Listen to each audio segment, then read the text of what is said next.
What was your off-season prep like this year? The good thing about this year with just having so much time, I guess, is I broke my summer into a little bit of sections, I guess, and so I was able to train differently in terms of taking more time, I guess, and building a bigger foundation. Where I feel as other years, having less time, you get right into your training. This year was able to take some body maintenance stuff in terms of using body weight exercises and just the functional movements and stuff, and spend a lot more time with that early on, and then transition into the heavier stuff and the more intense training later in the summer. Just with having so much time this year, you just had more time to really focus on different areas of your training, and also off ice stuff in terms of puck handling skills and stuff that I never used to spend much time focusing on. We had time to be able to do that this year. So I definitely had a lot more time this year to be able to focus on different areas.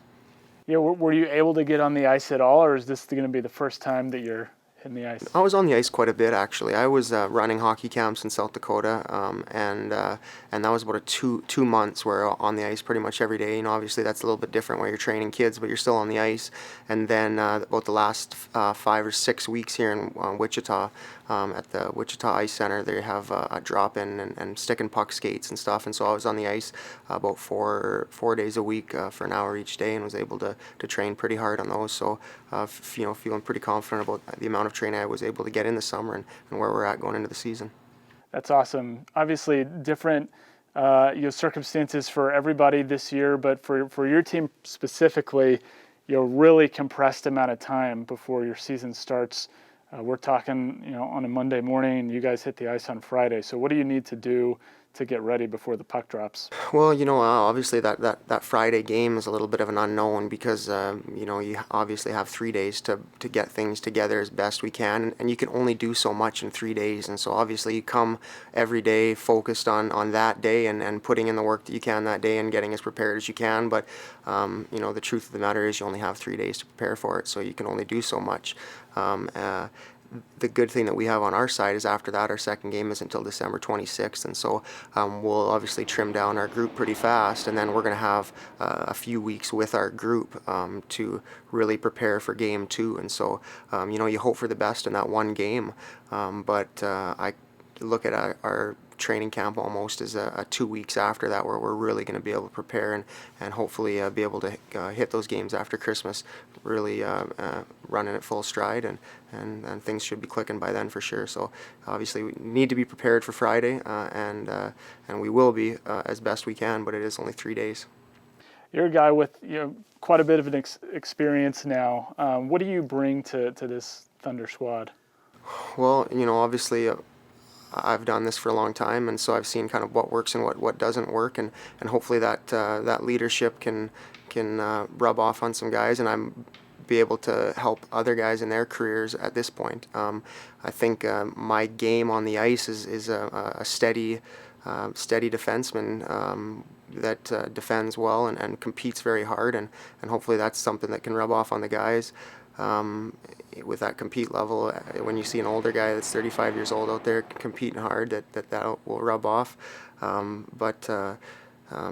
I used to have a lot of offense in my game, which I still do, but at that point in my career when I was putting up a ton of points, I could easily play 30 minutes a night and do that back-to-back nights. And that's one thing with our league is we play a lot of back-to-back nights and a lot of 3-and-3s. And so that's probably the one difference for me as an older guy now is you just can't do those play 30 minutes a night and do that 3 nights in a row and really be effective. And so you have to manage your minutes a little bit more. Just for one shot, I think I can really compete at a high level just with anybody that's out there, and then you just have to be a little bit smarter about managing your minutes and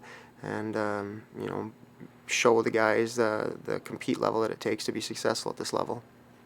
Speak to kind of as a defenseman, what have you seen kind of happen in hockey over the years? I grew up in Dallas, was a really big Stars fan with guys like Darian Hatcher was like my favorite player as a kid, huge hulking kind of enforcer. Maybe things feel a little bit different, but how has that position evolved from your perspective? Skating, I think, is the big thing. I mean, everybody can skate so well now, and the way that the game is officiated now, whereas, if you watch a game from 10, 12 years ago or longer, 15 years ago, 20 years ago, you could probably, if you were officiating the way you are now, back then, you could probably call about 20 minor penalties in the first 5 minutes of a hockey game. There was a lot of hooking, there was a lot of clutching, there was a lot of grabbing, and there's none of that anymore. I mean, you can't even put your stick on another guy's hands without being called for a penalty, and so you really have to be able to skate, and obviously the guys at the forward position are so good and can really move, and so you need to be able to move as well.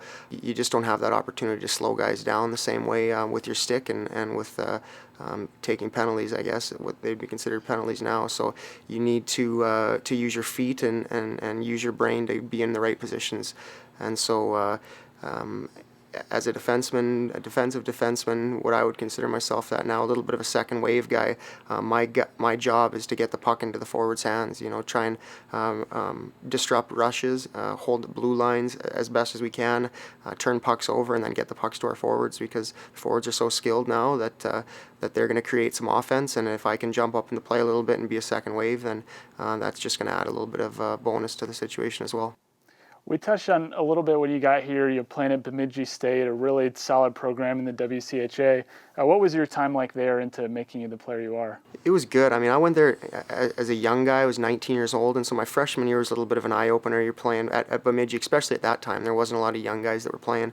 Usually guys were 21 years old and had finished a couple of years in the USHL, and I was a 19-year-old that had played in the Manitoba Junior League a couple of years, and so learning the off-ice training and stuff that it took to be competitive at that level was really huge, and I think that little shell shock my first year was good for me, because I had great summers after that and in my training, and it brought me to a level that probably allowed me to play pro.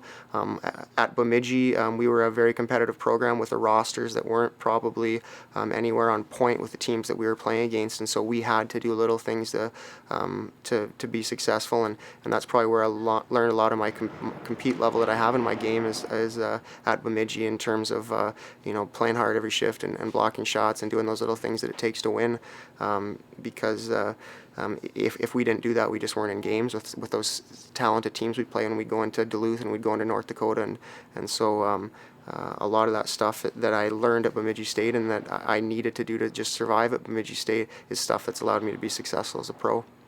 Yeah, and I think here in Wichita, y'all have had actually a couple guys from Bemidji who've been, captains here for the Thunder. So what was the culture like there that's producing kind of these caliber of players? Yeah, you're right. On Ian Lowe, Andrew Martins are guys that I played against when they were here in Wichita that I'd played with at Bemidji, and it just was that. I mean, it's just that that hard-working mentality that we had at Bemidji State that we were kind of forced into, that because we needed to do that to survive there. When you're playing against these national programs that were very skilled, you just had to outwork them, and so when you can take that kind of a mentality into your pro hockey and carry that on, I think that's is what has allowed the guys at Bemidji that did well at Bemidji to really continue with that success at professional levels and at all levels as well. We've got some guys that came out of Bemidji State that playing in the NHL level, and I think that's one of the things is their compete level that's allowed them to be successful at that level as well.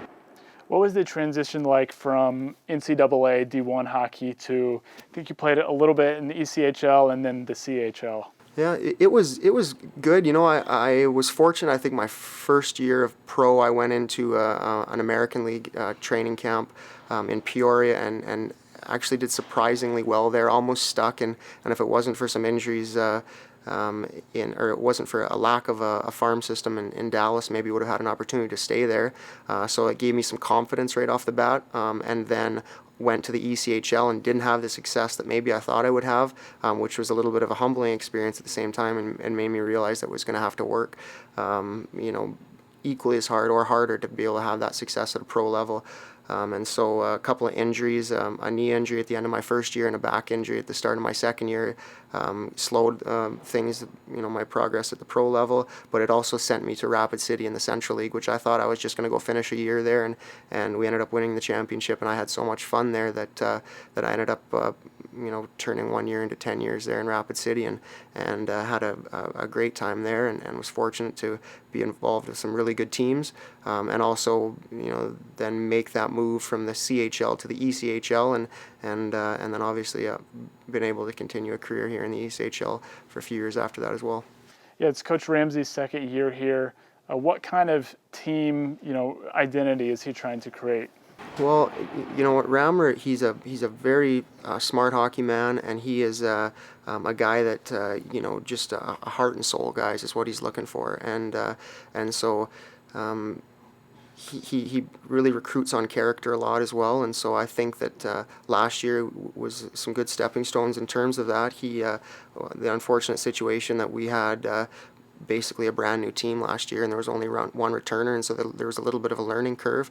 But you know that he's going to recruit guys that are going to compete and guys that are going to battle, and as long as we can get the goal scoring, which obviously you need to be able to get at this level, and I think that he's done a good job recruiting that. But if you can get that, I think we're going to be a team that's going to be tough to play against and competitive night in and night out. Yeah, from my perspective, fans' perspective, it seems like a hard league to create that identity with player turnover.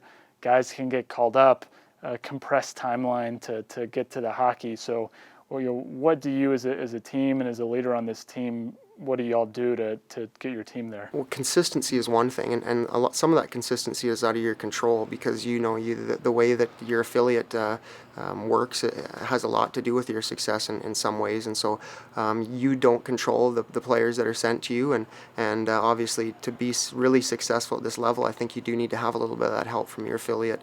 But in saying that, if you're able to just keep your regular guys that are down here and that consistency throughout the year, that's going to allow you to kind of gel as a team and mold your squad that way.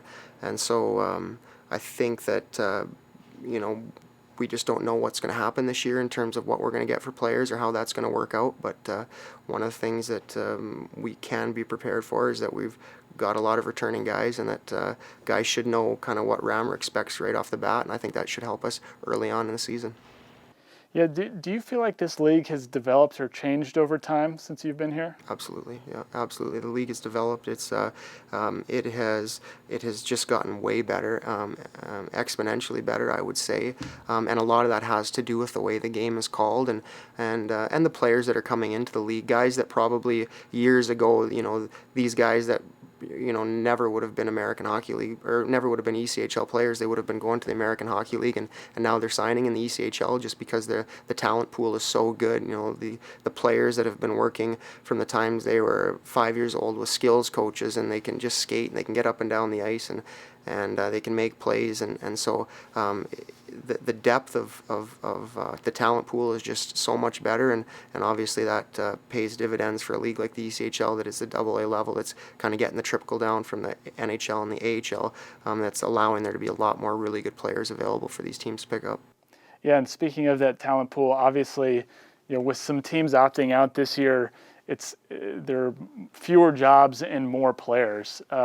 Without knowing exactly, what's going to happen, what do you think that effect is going to be like on the ice? I mean, the product should be sensational. There's going to be a lot of really good players that are on the outside looking in, and because of that, there's really no opportunities to have, downtime as a player in terms of not bringing your best, because there's going to be somebody that's out there waiting to step in and fill your role if you're not going to bring it. And so there's just you're taking a league where there's maybe 500 players, for instance, and you're removing the 250 weakest links out of that talent pool, and so and then spreading that over 13 teams. So it's going to be very good, and you're going to need to really be at the top of your game every night, because everybody's going to be able to play, and it's going to be an incredible challenge, which something that I'm pretty excited about, and I think that guys that are still in the league are really going to benefit from that talent pool bringing that level of play up. And then when guys do get that call to the American Hockey League, these young guys that are getting those opportunities, they should be even that much more prepared to play at that level.